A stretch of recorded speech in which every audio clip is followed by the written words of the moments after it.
जो सूरत हाल चल रही है हम उसके मुताबिक ही देखेंगे ना। आप ये चाहते हैं कि इंडिया को अबव करें? कि जिस तरीके से देखा जाए इंडिया की तरक्की ग्रोथ कर रही है ना, उस तरीके से पाकिस्तान उतना ही पीछे आ रहा है। जब तक पाकिस्तान का एक दफ़ा दिवालिया नहीं निकलेगा ना, तब तक पाकिस्तान का कुछ नहीं हो सकता। ये सारी चीज़ें प्री प्लान्ड हो रही हैं। पाकिस्तान जो है इंडिया से आगे है, पाकिस्तान जो है पूरी दुनिया में तरक्की करेगा और पाकिस्तान फ्रीलांस 75 सालों में हमने तरक्की क्यों नहीं की है? हम 75 सालों में इंडिया को एक दफा भी पीछे क्यों नहीं छोड़ा हमने? जो दुनिया का दूसरा अमीर तरीन आदमी है वो गौतम अडानी, वो आ गए थे और मतलब उनके बिजनेस की वजह से वो बहुत तरक्की कर रहा है। इंडिया जो है पाकिस्तान में जो है वो तो दुनिया पाकिस्तान को कुछ समझ ही नहीं रही। मिनी बजट के अंदर हमारी कब्रों के ऊपर भी टैक्स लगाया गया है। आप बताएं कि हमारे मुल्क को कौन इन्वेस्ट करेगा पैसे? जहाँ पर हमारे मुल्क के हालात खुद नहीं ठीक है तो वहाँ पर कैसे इन्वेस्टर आएंगे? अस्सलाम वालेकुम, नमस्ते, सत श्री अकाल। मैं हूं सना अमजद। नाज़रीन, अमेरिकन इन्वेस्टर रे डेलियो का कहना है कि इंडिया का फ्यूचर बहुत ज़्यादा ब्राइट होने वाला है क्योंकि इंडिया ने खुद को तैयार कर लिया है हाईएस्ट इकोनॉमिक ग्रोथ के लिए पूरी दुनिया में, और इंडिया की इकोनॉमिक ग्रोथ जो है वो पूरी दुनिया का रिकॉर्ड तोड़ने वाली है। इसी पर आज हम बात करेंगे पाकिस्तान के अवाम से कि जहाँ कई ममालिक इस वक्त इकोनॉमिक क्राइसिस से गुजर रहे हैं, इंडिया की इकोनॉमिक ग्रोथ बहुत ज़्यादा तेज़ी से बढ़ रही है। इसके पीछे क्या वजूहात हैं, आइए जानते हैं पाकिस्तान की आवाम से। अस्सलाम वालेकुम। वालेकुम अस्सलाम। आपका नाम? मोहम्मद अबू बकर। अमेरिकन इन्वेस्टर रे डायलू ने एक स्टेटमेंट दी है कि इंडिया का फ्यूचर बहुत ज़्यादा ब्राइट होने वाला है क्योंकि उन्होंने खुद को तैयार कर लिया है हाईएस्ट इकोनॉमिक ग्रोथ के लिए पूरी दुनिया में, और वो पूरी दुनिया में जो है अपनी इकोनॉमी ग्रोथ का रिकॉर्ड तोड़ने वाले हैं। क्या कहेंगे आप? देखें जी, इसके बारे में सबसे पहले हमारी बात जाती है कि हमारी पॉलिटिक्स जो है ना उसको बेहतर करना होगा। जितने हमारे दूसरे मुल्कों के साथ मतलब के तल्लुकात अच्छे होंगे उतना ही हमारे लिए फ़ायदा है। जैसे अब आप देख लें, हमारे जिन मुल्कों के साथ पहले तल्लुकात बहुत ही अच्छे थे उनके साथ भी ख़राब होने लगे हैं। उसकी वजह हमारे मुल्क के बिगड़ते हुए हालात हैं। हालातों के ज़रिए आप देखे जाएँ कि हमारे आए रोज़ की रोज़ ये रैलीज़ वगैरह और मतलब कि हुकूमत के दंगे फ़साद, जिसकी वजह से हमें कोई भी इन्वेस्ट, हमारी चीज़ें ना उधर जाने के काबिल हैं ना उनकी आने के काबिल हैं। अच्छा, इंडिया के बारे में जो स्टेटमेंट इन्होंने दी है इसमें आपको क्या लगता है कितने % रियलिटी है, ऐसा ही होगा? मुझे तो लगता है कि शायद 70-80% रियलिटी लगती है क्योंकि जिस तरीके से देखा जाए इंडिया की तरक्की ग्रोथ कर रही है ना, उस तरीके से पाकिस्तान उतना ही पीछे आ रहा है। जब तक पाकिस्तान का एक दफ़ा दिवालिया नहीं निकलेगा ना, तब तक पाकिस्तान का कुछ नहीं हो सकता। उसकी वजह यह है कि देखें इंडिया के अंदर जो है ना, मतलब कि फ़र्ज़ करें उनका एक नरेंद्र मोदी है और अभी कुछ दिन पहले उन्होंने बताया कि वो इंडिया जो है वो कार प्रोडक्शन के अंदर 3rd नंबर पर आ रहा है। ऐसा ही है, अगर वो कार के अंदर 3rd प्रोडक्शन में आ रहा है, किसी ना किसी में आईटी कंपनीज उसकी इतनी हैवी हैं कि मतलब वो उसके अंदर भी इतनी अप्रोच पे जा रहा है, तो क्यों ना कि इस बात में भी रियलिटी हो सकती है कि वो 70-80% आपको पता है कुछ अर्सा पहले एक सर्वे आया तो सर्वे के मुताबिक भी यही कहा गया था कि 2023 में इंडिया की जो ग्रोथ है वो 6% तक होगी। इंडिया की इकोनॉमी ग्रोथ 6% से ज़्यादा ग्रो करेगी जबकि बाकी तमाम मुल्क खसारे में जाएंगे, और ये वाकई में यही हो रहा है। इंडिया आप देखें कितनी तेज़ी से तरक्की कर रहा है, उनकी इकोनॉमी कितनी तेज़ी से ग्रो कर रही है और पाकिस्तान उसी स्पीड से नीचे आ रहा है। इसकी वजह यही है कि पाकिस्तान और इंडिया के दरमियान मैंने आपको यही कहा है कि पॉलिटिक्स का क्लैश प्लान है। हमारे जो है नून लीग पीटीआई जो मर्जी मतलब कह रहे हैं, मैं किसी भी मतलब के पॉलिटिक पार्टी को वो नहीं करा। आप देख लें कि रोज़ आए हमारे यहाँ पर मतलब के जल्द से जुलूस होते हैं। उसकी वजह यही है कि हमारा आज का नौजवान ना समझने को, इसकी बात सीधी सी है कि जब तक हमारी आवाम ठीक नहीं ना होगी उस तक हमारे ऊपर वाले हुक्मरान भी ठीक नहीं होंगे। इंडिया की तरक्की का कामयाबी का राज क्या है? इंडिया की तरक्की की कामयाबी का राज ये है कि क्योंकि वो सब लोग जो है ना सिर्फ एक ही इंसान पर टिके हुए हैं। आप देख लें कि उनके नरेंद्र मोदी कब से हैं, है ना। हमारे लोग यहाँ पर रोज़ की रोज़ उसको चेंज करने के लिए, उसको चेंज करने के लिए, उसको चेंज करने के लिए लगे हुए हैं। किसी एक को वैसे मौका देकर देखना चाहिए, होते सब अपने फ़ायदे के लिए, क्या पता कोई अवाम के फ़ायदे के लिए काम कर जाए। हम यहाँ पर कुर्सी की जंग लड़ रहे और इंडिया जो है वो तरक्की की राह पर गामजन, और कहाँ से कहाँ पहुँच गया। देखें, हमारी कुर्सी की जंग यही है कि यहाँ तक ही रहेगी। हम अवाम जो है अवामों को लेकर बाहर निकलते रहेंगे और लोगों को बताते रहेंगे कि हमारी पार्टी हमारी पार्टी हमारी पार्टी, और उनका स्लोगन्स और उनके नारे यही होंगे कि तरक्की तरक्की तरक्की। आने वाले वक्तों में क्या पता कि इंडिया जो है वो चाइना से भी आगे निकल जाए। चाइना की और सही है, वो बहुत सारी चीज़ों में चाइना को पीछे छोड़ रहा है। कितनी बड़ी बड़ी कंपनीज हैं जो चाइना से उठकर इंडिया शिफ्ट हो रही हैं, वो अपने प्रोडक्शन बेसिस जो हैं वो इंडिया में शिफ्ट कर रहे हैं क्योंकि हमारे वसाइल, आप देख लें कल मिनी बजट आया है, उस मिनी बजट के अंदर हमारी कब्रों के ऊपर भी टैक्स लगाया गया है। आप बताएं कि हमारे मुल्क को कौन इन्वेस्ट करेगा पैसे? जहाँ पर हमारे मुल्क के हालात खुद नहीं ठीक हैं तो वहाँ पर कैसे इन्वेस्टर आएंगे? किसी भी चीज़ को इन्वेस्ट करने के लिए वहाँ पर पहले हालात को देखना पड़ता है। अगर आप कोई भी चीज़ एक दुकान के अंदर ज़्यादा रश होगा ना, तो अगर कोई बाहर से बिजनेसमैन जा रहा होगा तो उसका ये होगा कि अगर मैं इधर ज़्यादा पैसे इन्वेस्ट करूँगा तो जितना रश है मुझे भी उतने ही पैसे मिलेंगे, ठीक है ना। तो अगर आप किसी भी किसी भी मुल्क को देखेंगे ना, तो उसकी आप सबसे पहले इकनॉमी को पढ़ेंगे। अगर पाकिस्तान की इकनॉमी ख़राब है तो फिर आप देख लें कि कोई इन्वेस्टर पाकिस्तान को मुँह नहीं लगाएगा और पाकिस्तान नीचे आएगा। यानी आप इस चीज़ पर एग्री करते हैं कि इंडिया की इकॉनमी बड़ी तेज़ी से ग्रो कर रही है और मज़ीद करेगी? जी बिल्कुल एग्री करता हूँ, क्योंकि जैसे न्यूज़ में सुनने को मिल रहा है और आगे भी सुनने को मिलता रहेगा, क्योंकि इंडिया हर चीज़ में आप देखें, वो स्पोर्ट्स में भी हर चीज़ में पैसा लगाता है। हमारे पाकिस्तान जो है मतलब कि इस चीज़ में पीछे जा रहा है, पॉलिटिक्स के अपने दंगे फसादों की वजह से वो नीचे ही दबते चले जा रहे हैं और निचला तबका बेचारा मजदूरी से भी मतलब कि इतने पैसे नहीं कमा पा रहा कि अपने घर को चला सकें। कहाँ पर यहाँ पर इकनॉमी की बात ही ख़त्म हो जाती है। आपका नाम? मोहम्मद साद। सर, एक अमेरिकन इन्वेस्टर ने कहा है कि इंडिया का फ्यूचर बहुत ज़्यादा ब्राइट होने वाला है, क्योंकि इंडिया ने खुद को तैयार कर लिया है दुनिया की हाईएस्ट इकोनॉमी ग्रोथ के लिए। इंडिया जो है सारी दुनिया को पीछे छोड़ देगा इकोनॉमिक ग्रोथ में, क्या कहेंगे आप? मैं समझता हूँ कि पाकिस्तान जो है ये जब से कायम हुआ है, पाकिस्तान और इंडिया का अगर मुवाजना करें तो पाकिस्तान टेक्नोलॉजी में बहुत बूस्ट करेगा। इन फ्यूचर आप देखेंगे कि पाकिस्तान की आवाम और पाकिस्तान टेक्नोलॉजी के हवाले से किस तरीके से तरक्की के लेवल पे जाता है। इंशाल्लाह हमारी जो यूथ है ये इस पे बहुत ज़्यादा वर्किंग कर रही है।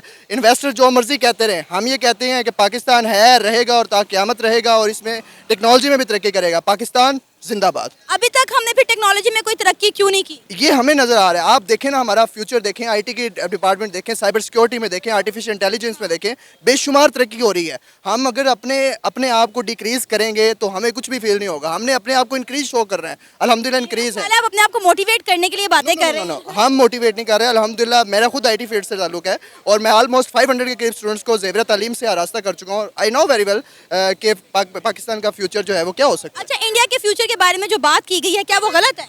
इंडिया के देखें, अगर आप इस तरह कंपैरिजन करें, आप दूसरी कंट्रीज़ को भी देखें, अमेरिकन सिस्टम को देखें, तो हर मुल्क अपने लिहाज से तरक्की की राह पे गामजन है। कुछ चीज़ें हैं कि जो उसमें खराबी का बायस बनेगा। अब अगर ब्यूरोक्रेसी को देख रहे हैं, पॉलिटिक्स को देख रहे हैं, तो इंडिया में सबसे ज़्यादा खराबी है। इंडिया में क्या खराबी? इंडिया में देखें सबसे ज़्यादा जो है इसमें ब्यूरोक्रेसी में या पॉलिटिक्स में देख लें आप, सबसे ज़्यादा उनके फसादात इसी वजह से बढ़ते हैं। तो सर, इंडिया की आपको पॉलिटिक्स नजर आ रही है कि इंडिया की पॉलिटिक्स में खराबी है? क्या आपको पाकिस्तान के सब हालात नहीं नजर आ रहे कि पाकिस्तान के सियासतदान आपस में कैसे लड़े और मुल्क का इन्होंने क्या हाल किया हुआ है? बिल्कुल, इसमें अवाम का कसूर है। अच्छा, अवाम जब तक मुत्तहिद नहीं होगी, इत्तेहाद और इत्तेफाक अपने अंदर पैदा नहीं करेगी तो कुछ भी नहीं हो सकता। इसलिए हमें अपने अंदर इत्तेहाद और इत्तेफाक को पैदा। आपको क्या लगता है कि पाकिस्तान इंडिया से आगे है? पाकिस्तान इंडिया से आगे, हमें ये लगता है बहैसियत पाकिस्तान। अच्छा, हम ये नहीं कहेंगे हम इंडिया में नहीं है, इस वक्त हम पाकिस्तान में है। नहीं, मैं जो हूँ ना, मेरी बात सुने, मैं फैक्ट एंड फिगर्स पे बात कर रही हूँ, तो आप भी रियलिटी बेस्ड बात करें। अब ठीक है, अब हुब्बुल वतनी को आप एक तरफ छोड़ के फैक्ट एंड फिगर्स पे बात करें कि अभी भी आपको लगता है कि पाकिस्तान जो है वो इंडिया से आगे है? बिल्कुल, ये सारी चीज़ें प्री प्लान्ड हो रही हैं। पाकिस्तान जो है इंडिया से आगे है। पाकिस्तान जो है पूरी दुनिया में तरक्की करेगा और पाकिस्तान फ्रीलांसिंग 75 सालों में हमने तरक्की क्यों नहीं की है? हम 75 सालों में इंडिया को एक दफा भी पीछे क्यों नहीं छोड़ा हमने? एक क्वेश्चन मुझे बताएं कि अमेरिका को 250 साल लगे हैं कि इस लेवल पर पहुंचने के लिए, आप 75 साल में ये एक्सपेक्ट करते हैं कि हमें कुछ मिल जाए? इंडिया भी तो कहाँ से कहाँ पहुंचा ना। इंडिया को भी 75 साल मिले, हमें भी 75 साल मिले ना। पाकिस्तान एक नजरियाती मुल्क है। मैं पाकिस्तान की सपोर्ट करूंगा और हमेशा पाकिस्तान के साथ ही रहूंगा। मतलब आप नहीं मानते पाकिस्तान में जो इश्यूज चल रहे हैं, आप उसको सबको डिनाई करेंगे? मैं डिनाई करूंगा और बहसियत हमें वर्क करना चाहिए और इत्तेहाद और इत्तेफाक पैदा करना चाहिए। एक कौम की सूरत में हमें वर्क करना चाहिए। आपने बोला कि हम आईटी में बहुत आगे हैं। आप देख लें जितनी भी मल्टीनेशनल कंपनी उन तमाम के सीईओज इंडियन है। पाकिस्तानी कहाँ है? पाकिस्तानी फ्रीलांसिंग में 3rd नंबर पे आ रहा है। अच्छा, हाँ, पाकिस्तानी फ्रीलांसिंग में 3rd नंबर पे आ रहा है। आप अगर डीपली मुवाजना करें तो बहुत चीज़ें हैं। आप पाकिस्तान को अपर लेवल पे आके देखें, डिक्रीज लेवल पे क्यों देख रहे हैं? वाह, जो सूरत हाल चल रही है हम उसके मुताबिक ही देखेंगे ना। आप ये चाहते हैं कि इंडिया को अबव करें? आपका माइंड क्या है? नहीं, ये मेरा माइंड नहीं है। मैं तो रियलिटी और फैक्ट एंड फिगर्स पे बात कर रही हूँ ना। अब आप देखें, दुनिया की 5वीं बड़ी मौशियत इस वक्त कौन है? इंडिया है। ठीक है, जापान को पीछे छोड़कर इंडिया जो है गाड़ियों में 3रे नंबर पर है। मोबाइल मैन्युफैक्चरिंग सारी। पाकिस्तान में ईवी एकेडमी जो है बहुत ज़्यादा तरक्की कर रही है। अच्छा, डू यू नो? अच्छा, पाकिस्तान में फिर कोई इन्वेस्टर आके इन्वेस्ट क्यों नहीं करता? वो हमारी मुल्क की सूरत हाल ऐसी है ना, हमारे प्री प्लान सारी चीज़ें ऐसी हुई पड़ी, हमारा निज़ाम ऐसे बिल्टअप हुआ पड़ा है कि यहाँ पे कोई इन्वेस्ट के लिए या उस चीज़ों के लिए सोच नहीं सकता। मुल्क तरक्की कैसे करेगा? ये कैसे कर रहा है? आपके बकौल अगर यहाँ कोई इन्वेस्टर आने को तैयार नहीं है, हमारी मुल्क की सूरत हाल बेहतर नहीं है, तो फिर पाकिस्तान कैसे 75 सालों से तरक्की कर रहा है या करेगा? आप बताएं। आपको सोचना पड़ेगा। आप देखें, एक मीडिया को प्रेजेंट कर रहे हैं, आप पाकिस्तान की यंग जनरेशन की आवाज़ को दूसरों तक पहुंचाएं। मेरी नज़र में ऐसे लोग हैं, ऐसे पीपल्स हैं जो बहुत ज़्यादा तरक्की कर रहे हैं। आप सिर्फ उनको हाईलाइट देख करके देखें, पॉजिटिविटी को आगे लेके आएँ। क्यों नहीं ऐसे होगा? सर, मेरा काम तो है फैक्ट एंड फिगर्स पे बात करना। फैक्ट एंड फिगर बेशक अपनी जगह दुरुस्त होंगे, तरक्की कर रहे हैं, ये बहुत अच्छी बात है, हर चीज़ तरक्की में। लेकिन हमें अपने फैक्ट एंड फिगर को देखते हुए हमें अपने अंदर जो है ना, ये नहीं पैदा करना कि भाई कुछ भी नहीं हो सकता। ठीक है, हमें अपने अंदर जो हुब्बुल वतनी का जज्बा पैदा करते हुए मोटिवेशन भी देनी चाहिए और प्रैक्टिकल करके भी दिखाना चाहिए। सर, आपका नाम? वाहिद अफजल। अमेरिकन इन्वेस्टर रे डेलियो ने एक स्टेटमेंट दी है कि इंडिया का फ्यूचर बहुत ज़्यादा ब्राइट होने वाला है, क्योंकि इंडिया ने खुद को तैयार कर लिया है हाईएस्ट इकोनॉमिक ग्रोथ के लिए पूरी दुनिया में। इंडिया की इकोनॉमिक ग्रोथ पूरी दुनिया का जो रिकॉर्ड है वो तोड़ने वाली है। क्या कहेंगे आप? ये ऐसा ही है कि पाकिस्तान जो है ना, ये जो है ना पॉलिटिकल इशू की वजह से सिर्फ नीचे रह गया है। नहीं तो इंडिया में जो है ना वो बहुत तरक्की हो रही है। आईटी की फील्ड में इंडिया बहुत ऊपर जा रहा है, जो कि उनकी मेन तरक्की का रीज़न है। ग्रोथ वो कर रहे हैं और उनकी इकोनॉमी जो है वो आई थिंक वर्ल्ड के 5th नंबर पर आ गई है। सही है। और जो दुनिया का दूसरा अमीर तरीन आदमी है वो गौतम अडानी, वो आ गए थे और मतलब उनके बिजनेस की वजह से वो बहुत तरक्की कर रहा है। इंडिया जो है पाकिस्तान में जो है वो तो दुनिया पाकिस्तान को कुछ समझ ही नहीं रही। उनके जो अमीर कबीर बंदे हैं वो अपने मुल्क को सपोर्ट भी करते हैं। हमारे यहाँ पे कोई अमीर बंदा है वो क्या करता है? वो अपना पैसा जोड़ने में लगा रहता है। वो हमारे जो यहाँ पे अमीर बंदे हैं ना, वो अपनी जमा पूंजी पे लगे रहते हैं, लेकिन वो दूसरों को नहीं देखते। दूसरा चाहे भूखा मर रहा है, जो भी हो रहा है, बस अपनी जेब भर रहे हैं और अपनी जेब भर के निकल रहे हैं। और दूसरी बात देखें उनकी मुल्क में जाके देखें, बाइक्स में देखें, गाड़ियों में देखें, उतने फ्यूचर इसमें पाकिस्तानी गाड़ियों में नहीं है, बाइक्स में नहीं है जितने उनकी गाड़ियों में है। वो पैसा कम ले रहे हैं और अवाम को चीज़ अच्छी दे रहे हैं।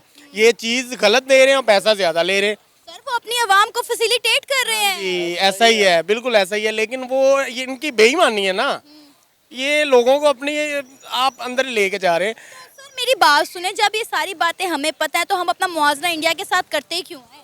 बस ये मजबूरी है हमारी। हाँ जी, हमारा मुल्क हमारा साथ नहीं दे रहे। हमारे जो हमारे ऊपर बैठे हैं वो हमारा साथ नहीं दे रहे। वो भी उनके अपने बिजनेस में लगे हुए, उनके देखें बाहर बिजनेस हैं, वो अपने बाहर बिजनेस की वजह से हमें नीचे नीचे दबाई जा रहे हैं। आपको पता है कि कुछ दिन पहले ही एक सर्वे आया था जिसमें ये कहा गया था कि 2023 में इंडिया उन ममालिक में से होगा जो 6% तक ग्रो करेगा, जिसमें चाइना और शायद अमेरिका थे।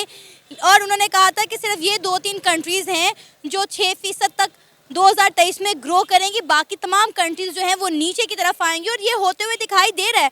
आप देखें भाई, उनकी इकॉनमी कितनी तेज़ी से ग्रो कर रही है। उनके पैसे की वैल्यू आप चेक करें, उन्होंने अपनी जो है ट्रेड अपने पैसे में करना शुरू कर दिया, अपने रुपये में उन्होंने ट्रेड शुरू कर दी है।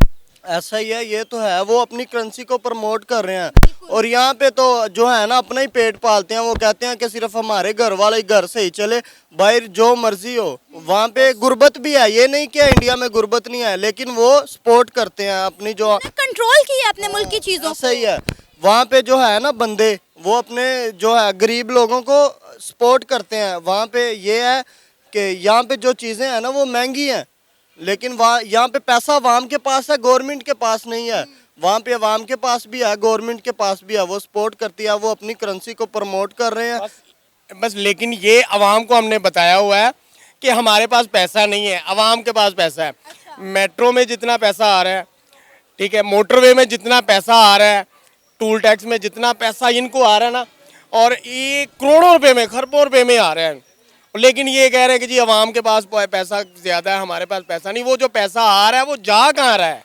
इंडिया के बारे में आप क्या कहेंगे कि आपको लगता है कि वाकई इंडिया का फ्यूचर बहुत ज़्यादा ब्राइट होने वाला है? हाँ, ऐसा ही है। लेकिन ये जो है ना हमारी पॉलिटिशियन है ना, जो ये आपस में लड़ रही है, जो मुझे सीट मिले, मुझे सीट मिले, मुझे सीट मिले, बस ये आपस में लगे हुए, आवाम का नहीं सोच रहे। सही। सर, आप क्या कहेंगे? यहाँ पे आप ये देख लें, मुझे भी लगता है कि इंडिया बहुत तरक्की करेगा। क्योंकि कल मैं ना वैसे ही मैं बैठा हुआ था, नेट यूज़ कर रहा था, तो मैंने देखा एक जीप कंपनी है रूबिकॉन, मतलब वो बहुत महंगी जीप है।